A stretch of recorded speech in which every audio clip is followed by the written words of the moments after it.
اسی طرح ان لوگوں کا ذہن صاف کرنا بھی انتہائی ضروری ہے جو وضو اور غسل میں حد سے زیادہ پانی کا استعمال کرتے ہیں، یہاں تک کہ جتنا پانی وہ لوگ اپنے وضو یا غسل میں استعمال کرتے ہیں اس پانی کو اکٹھا کر لیا جائے، جمع کر لیا جائے اور لوگوں میں تقسیم کر دیا جائے تو بلا مبالغہ اس پانی سے 5 سے 10 بندے اپنا وضو یا غسل کر سکتے ہوں۔ اتنا پانی ایک بندہ استعمال کرتا ہے اور بعد میں کہتا ہے کہ مجھے یقینی کیفیت حاصل نہیں ہوئی، میرا دل مطمئن نہیں ہو پایا ہے کہ واقعتاً میرا وضو صحیح ہو چکا ہے یا واقعتاً میرا غسل صحیح ہو چکا ہے۔ ان لوگوں کو اچھی طرح سمجھ لینا چاہیے کہ جب بھی وضو کریں یا غسل کریں تو وہی طریقہ اپنائیں جو شریعت نے کنسیڈر کیا ہے، جس طریقے کے مطابق نبی کریم صلی اللہ علیہ وسلم نے اپنا وضو کیا ہے۔ کہ آپ کے وضو سے بڑھ کر کوئی وضو ہو سکتا ہے؟ کیا وہ وضو جو نبی کریم صلی اللہ علیہ وسلم نے کیا ہے اس وضو سے زیادہ بہتر وضو اس دنیا میں کوئی کر سکتا ہے؟ ہرگز نہیں کر سکتا۔ وہ وضو اور وضو کا وہ کمال جو نبی کریم صلی اللہ علیہ وسلم نے کر کے کیا ہے اس سے زیادہ کمال والا وضو ہمیں کا اس کائنات میں کا کوئی بھی انسان نہیں کر سکتا۔ تو پھر ہم اپنے دل کو یہ تسلی کیوں نہیں دے پاتے ہیں کہ اگر ہم نبی کریم صلی اللہ علیہ وسلم کے وضو کی طرح اپنا وضو کرتے ہیں تو ہمارا وضو صحیح ہو جاتا ہے؟ کیوں ہمیں یہ یقینی کیفیت حاصل نہیں ہوتی؟ دراصل اس بات کی تہ میں پہنچا جائے تو یہ سمجھ میں آتا ہے کہ ہمیں نبی کریم صلی اللہ علیہ وسلم کی سنتوں کا علم ہی نہیں ہے۔ اگر ہم نبی کریم صلی اللہ علیہ وسلم کی اطاعت کرتے ہیں، آپ کو آخری پیغمبر اور رسول مانتے ہیں، آپ کو یہ تسلیم کرتے ہیں کہ نبی کریم صلی اللہ علیہ وسلم کی بات حرف آخر ہے، اس کے آگے کوئی چارہ نہیں ہے، نبی نے جو ارشاد فرما دیا وہی چیز ہمارے لیے حرف آخر اور فیصلہ کن ہے، اگر یہ یقین ہمیں حاصل ہو جائے تو پھر دنیا کی کوئی بھی طاقت ہمارے وضو یا غسل کو صحیح ہونے سے نہیں روکتی۔ وہ جو حدیث مبارکہ ہے جس میں نبی کریم صلی اللہ علیہ وسلم نے وضو کیا، وضو کر کر لوگوں کو اور امت کو بتلایا کہ اس طرح اگر آپ وضو کرو گے تو آپ کا وضو صحیح ہو جائے گا اور اس میں کسی قسم کا شک نہیں ہوگا۔ کیا وہ حدیث ہمیں یاد ہے؟ کہ ہمیں نبی کریم صلی اللہ علیہ وسلم کی وہ مبارک تعلیم یاد نہیں ہے؟ نبی کریم صلی اللہ علیہ وسلم نے وضو فرمایا، ایک مرتبہ اپنے پورے اعضاء کو دھویا، اپنا چہرہ ایک مرتبہ دھویا، اپنے دونوں ہاتھ ایک مرتبہ دھوئے، اسی طرح سر کا مسح ایک مرتبہ کیا اور اپنے پیروں کو ایک مرتبہ دھویا،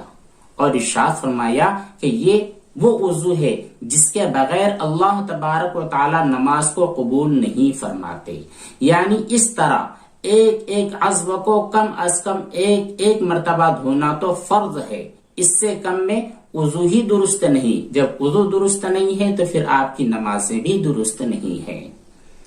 آگے چل کر نبی کریم صلی اللہ علیہ وسلم نے ارشاد فرمایا، لما ان توضأ مرتين، جب نبی کریم صلی اللہ علیہ وسلم نے دو مرتبہ اپنے اعضاء کو دھویا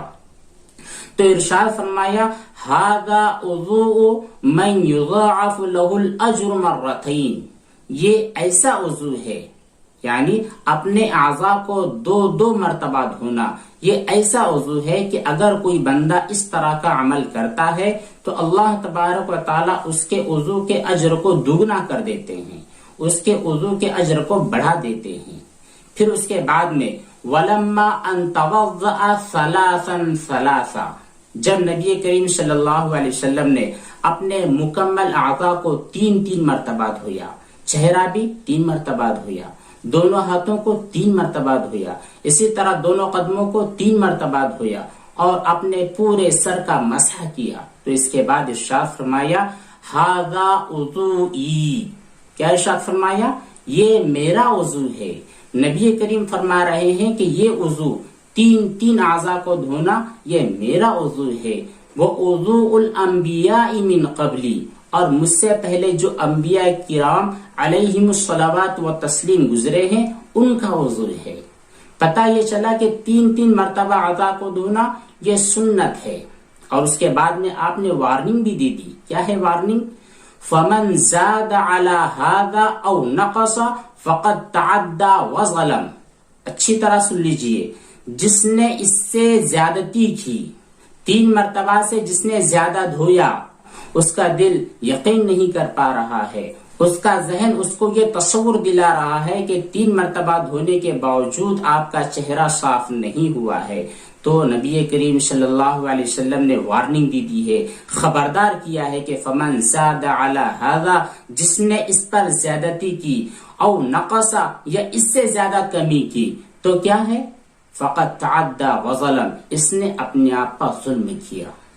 تو آج وہ لوگ اچھی طرح سمجھ لیں کہ جو 3 مرتبہ اپنے اعضاء کو دھونے کے باوجود یقین نہیں کر پا رہے ہیں، تو نبی کریم صلی اللہ علیہ وسلم کے حکم سے روگردانی کر رہے ہیں۔ آپ صلی اللہ علیہ وسلم کی باتوں پر گویا ہمیں یقین نہیں ہو پا رہا ہے، تو یہ ایمان کے خطرے والی بات ہے،